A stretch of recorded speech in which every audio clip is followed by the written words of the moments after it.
ভারতের সঙ্গে সম্পর্কে টানাপোড়েন, ওসমান হাদি হত্যা সহ বিভিন্ন ঘটনার মধ্যেই জাতীয় নির্বাচনের পথে বাংলাদেশ। আঞ্চলিক সম্পর্কের নতুন সমীকরণের প্রেক্ষিতে জাতীয় নিরাপত্তা ঝুঁকি নিয়ে আলোচনা সভা ভয়েস ফর রিফর্ম ও গবেষণা প্রতিষ্ঠান ব্রেইনের। তার ইম্প্যাক্টগুলো কি এগুলো আমাদের কনসিডার করতে হবে। রাজনৈতিক বিশ্লেষকরা মনে করেন গণতন্ত্রের অনুপস্থিতি জাতীয় নিরাপত্তা ঝুঁকি আরও বাড়াতে পারে। গণতান্ত্রিক সমাজের মূল ভিত্তিটা হচ্ছে সামাজিক সংহতি। ওই জায়গাটা যদি আমরা একমত না হতে পারি, সারাক্ষণ যদি আমরা এক ধরনের কনফ্লিক্টের মধ্যে থাকি, ছোট it will eventually lead us to A bigger crisis of security. Politics যদি আপনি ঠিক করেন, তাহলে আপনার এই যে আমাদের ইন্টারনাল এবং এক্সটার্নাল যে সমস্ত থ্রেট, সেগুলি আপনার অনেকটা দূরীভূত হবে। সেই জন্য আমাদের একটা সুষ্ঠু সুন্দর নির্বাচনের দরকার।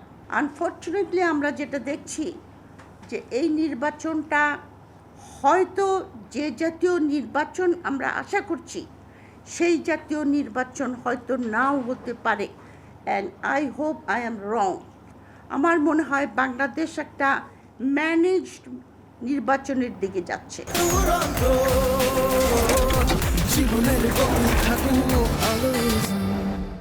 নিরাপত্তা বিশ্লেষকরা বলছেন জাতীয় নিরাপত্তা মানেই সেনাবাহিনী এমন সেকেলে ধারণা থেকে বেরোতে হবে, বাড়াতে হবে মিলিটারি সিভিল কোঅপারেশন। আপনার এখানে পলিটিক্যাল ডিস্টারবেন্স হচ্ছে, দেখেন ইন্ডিয়া কিভাবে মিস ইনফরমেশন ডিসইনফরমেশন করে যাচ্ছে, আমাদের 12টা বাজায় দিচ্ছে ইন্ডিয়ান মিডিয়া, উল্টা পাল্টা বলে যাচ্ছে।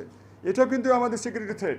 ক্রেডিবল ডিটেনস হলো প্রথমে আপনার পলিটিক্স, কোর ভ্যালুগুলো ঠিক করতে হবে, ইকোনমি ঠিক করতে হবে, ইনস্টিটিউশন ঠিক করতে হবে, মিলিটারিকে ঠিক করতে হবে, ইন্টেলিজেন্সকে ঠিক করতে হবে, মিডিয়াকে ঠিক করতে হবে। আমরা আসলে ঠিক পথেই যাচ্ছি এবং গণতন্ত্রই সবচেয়ে বড় নিরাপত্তা রক্ষা কবচ, এবং যে সামনের যে নির্বাচন, এই নির্বাচনের মাধ্যমে জনগণ তার ভোটাধিকার প্রয়োগের মাধ্যমে একটা নিরাপদ, স্থিতিশীল, শক্তিশালী বাংলাদেশ গঠনের দিকেই সামনের দিকে এগোচ্ছে। জাতীয় নিরাপত্তা বিষয়ক নীতি কৌশল নিয়ে কাজ করা দরকার বলেও মনে করেন বিশ্লেষকরা। Demographic and strategic hub of Abdullah Shafi, Somoy Sangbad, Dhaka.